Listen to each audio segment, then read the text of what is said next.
जी आप कह रहे हैं कि परमात्मा महाराज जी एक ही है, तो इतने सारे अलग अलग मार्ग क्यों बनाए हैं, इतने सारे? वो एक होते हुए भी अनंत रूपों में है, वही है, दूसरा नहीं है। जैसे एक शीशे के मकान में हम खड़े हो जाएं तो हम ही हजारों रूपों में दिखाई देंगे। शीशे के कई प्रकार होते हैं, एक तुम्हारा लंबा मुंह दिखा देगा, एक भयावह मुंह दिखाई देगा, एक करेक्ट रूप दिखाएगा, अलग अलग। और ऐसे शीशों से एक महल बनाओ तो हम कैसे नजर आएंगे? ऐसे ही विराट रूप भगवान स्वयं बने हुए हैं। जितने स्त्री पुरुष सब भगवान ही बने हुए हैं। हम माया ग्रसित होने के कारण अपने स्वरूप को भूल गए। हम भी वही हैं, हम भी वही हैं। केवल हम देह भाव में आ गए, भोगों में रत हो गए तो हम जीव कहलाए। जैसे किसी रिक्शा वाले को बोलो ना, ए रिक्शा, खड़ा हो गया ना। अब वो रिक्शा है क्या? ए टैक्सी, खड़ा हो गया ना, क्योंकि वो तन्मयता रिक्शा पे किए, वो टैक्सी पे किए। इसी तरह हम अनेक भाव वाले हो गए, एक परमात्मा स्वरूप हो के अनेक भाव वाले। हम भगवान को अपना भैया माने, भगवान को अपना दोस्त माने, भगवान को अपना पति माने, भगवान को अपना पुत्र माने। भगवान को हम कुछ भी मान सकते हैं। तो जो पुत्र माने वात्सल्य भाव, उसके लिए भगवान आचार्य रूप में प्रकट हुए। हम भगवान को सखा माने तो भगवान उसके रूप आचार्य रूप में प्रकट हुए। हम भगवान को पति माने तो उसके लिए, हम भगवान को अपना प्रिय स्वामी माने, अपने को दास माने तो उसके लिए भगवान ही अलग अलग अपने रूपों की आराधना के लिए आचार्य रूप में प्रकट है। अब हम सब भगवान को एक जैसा थोड़ी मान सकते हैं। हम भगवान को दोस्त मानते हैं तो तुम कहते हैं नहीं, भगवान दोस्त कैसे हो सकते हैं? तो भगवान है, मैं उनका दास हूँ, वो स्वामी है। तो अब आपके भाव की पुष्टि के लिए भगवान अलग। तो अलग अलग भावों की पुष्टि के लिए वही भगवान अलग अलग रूप धारण करके अलग अलग सेवा पद्धतियों को प्रकाशित किया है, अलग अलग मार्ग प्रकाशित किए प्राप्त होने के। अब कोई भगवान को माँ मानता है, वो अन्य मानने के लिए तैयार ही नहीं। मेरी दुर्गा माँ, तो भगवान दुर्गा रूप में विराजमान है। मेरी काली माँ, तो काली। वाहेगुरु, तो वाहेगुरु रूप में विराजमान। जो नाम लो, जो रूप लो, वो परमात्मा सर्वनाम रूप वाला है। इसीलिए जिस मार्ग से जाना चाहो। एक घाट में सब स्नान करना पसंद करते हैं क्या? कोई जुगल घाट में, कोई केसी घाट में, कोई, लेकिन यमुना जी तो एक ही है ना। तो बस ऐसे घाट मार्ग बहुत हैं, परमात्मा एक है। समझ पा रहे हो आप जी? 84 लाख योनियां बताते हैं, जिसमें से एक मानव जीवन है। वो अलग अलग धर्मों में बंटा है, अलग अलग भाग माता है, लेकिन बाकी जो सारे जानवर हैं जो नहीं समझते हैं, वो तो एक ही परमात्मा की सारी रचना। बस रचना मात्र, वो मानते थोड़ी है। कुत्ता भगवान को मानता है क्या? बस एक है, बस वो रचना है। यहाँ मान करके हम जान जाएंगे, और जब जानेंगे तो वो एक होगा। चाहे जहां से चले, हमको कभी बताओ कोई आज तक कोई सिद्ध संत हुआ हो जो ऐसे उठाया हो? ऐसे वो परमात्मा एक है।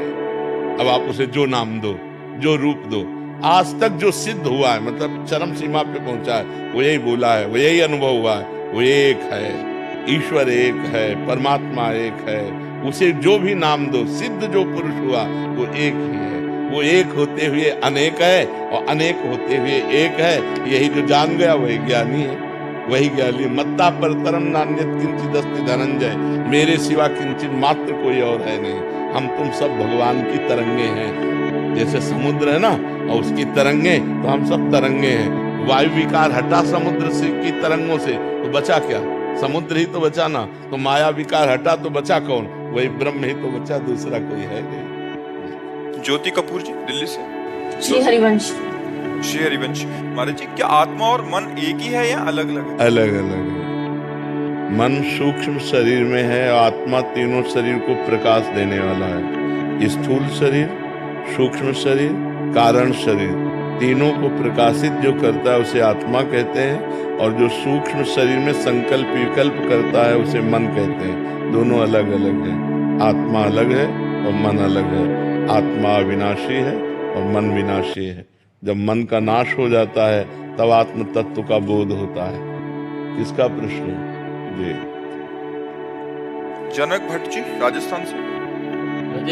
राधे राधे महाराज जी। महाराज जी, ईश्वर प्राप्ति के 3 मार्ग बताए गए हैं, कर्म मार्ग, ज्ञान मार्ग, भक्ति मार्ग। महाराज जी, भक्ति मार्ग क्यों श्रेष्ठ है, जबकि व्यवहारिक दृष्टि से सृष्टि के संचालन में ज्ञान और कर्म का ज्यादा महत्व प्रतीत होता है? भक्ति में प्रेम है, भक्ति में प्रेम है। आत्मज्ञान हो गया, आत्म प्रेम नहीं तो अधूरा। समझ रहे हैं? कर्मयोग हुआ, परमात्मा में प्रेम नहीं तो कर्मयोग व्यर्थ चला गया। कर्मयोग, ज्ञान योग, दोनों में परमात्मा प्रेम, आत्म प्रेम और भक्ति क्या प्रकट करती है? प्रेम। ज्ञान से प्रेम नहीं होता।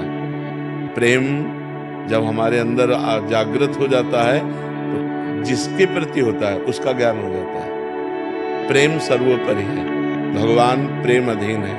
आत्म प्रेम, आत्मरति सबसे श्रेष्ठ है। ज्ञान आत्मा का हो गया लेकिन आत्म प्रेम नहीं हुआ तो अधूरा ज्ञानी है। आत्म प्रेमी चाहिए, प्रेम प्रकट करती है भक्ति, इसलिए सर्वोपम भक्ति है। और भक्ति में अभिमान नहीं है। अभिमान का नाश ही ज्ञान योग, कर्म योग और भक्ति योग तीनों का है। भक्ति में प्रथम से ही दैन्यता रहती है। सब चराचर जगत हमारे भगवान का स्वरूप है, मैं उनका सेवक हूँ। दैन्यता भक्ति में प्रारंभ से ही रहती है, इसलिए दैन्य और प्रेम और सारी दैवी संपदा भक्ति में विराजमान है। और भक्ति के ही पुत्र हैं ज्ञान वैराग्य। आपने पढ़ा है कभी?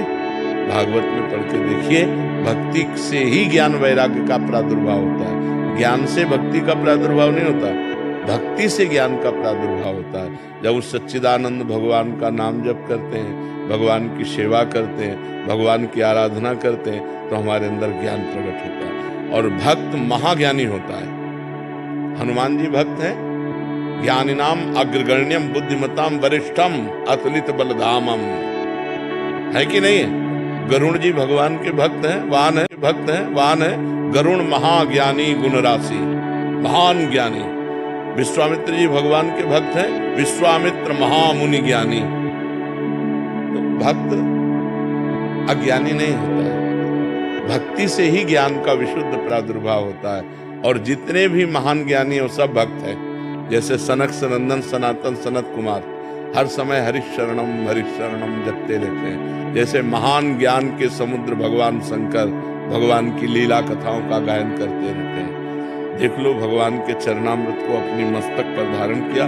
गंगा जी जो है भगवान का चरणामृत है इतना, इसलिए भक्ति सर्वोपरि है। समझ में आ रहा है? और ज्ञान में स्वयं चलना होता है, गिर जाओ तो भ्रष्ट हो जाओ तो कोई बचाने वाला नहीं। और भक्ति में करो सदा तिनके रखवारी, जिम बालक राखे महतारी। भगवान कहते जैसे छोटे अबोध बच्चे को माँ चाहे जो कार्य कर रही हो वो चिंतन बच्चे का करते रहते, कहीं कुछ ऐसा ना कर ले, ऐसे ही मैं अपने भक्त का चिंतन करता हूँ, अपने भक्ति की रक्षा करता हूँ।